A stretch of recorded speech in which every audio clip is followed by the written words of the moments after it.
J'ai senti la glace craquer. Oui, et moi je l'ai entendu. Fais attention.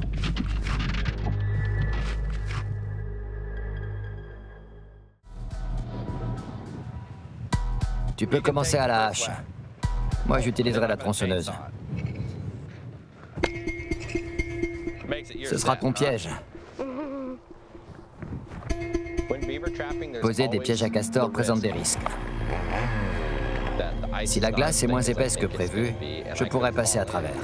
À cette époque de l'année, la glace devrait faire 30 cm d'épaisseur. Ce qui est parfaitement sûr. Mais à côté des barrages, là où on pose nos pièges, la glace est toujours plus fine. Je dois rester vigilant et surveiller la glace autour de moi. C'est bon? Oui, là, je touche le fond. Tu vas atteindre le fond avec la pelle? Oui. Il y a toutes sortes d'algues au fond. On voit le fond d'ici. Ah oui. C'est pas très profond. L'eau n'est pas assez profonde pour qu'on puisse poser notre piège. On va se décaler un peu. Ici, c'est bien. Peut-être que ce sera plus profond. Nos pièges n'arriveront pas à se déclencher à cause des algues.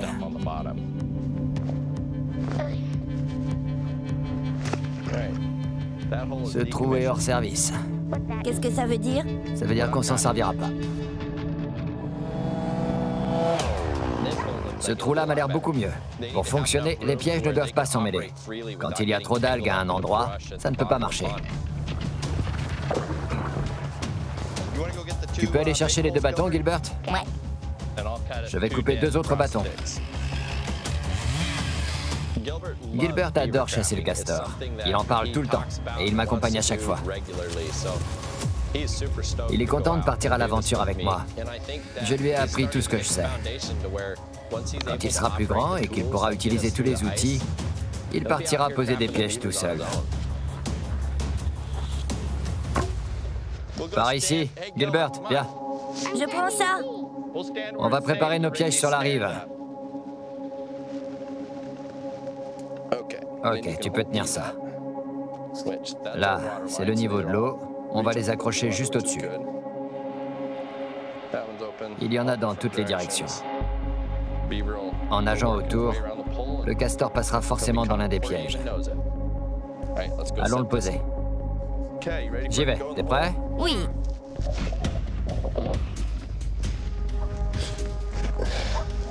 Ah ouais, c'est profond. Oui.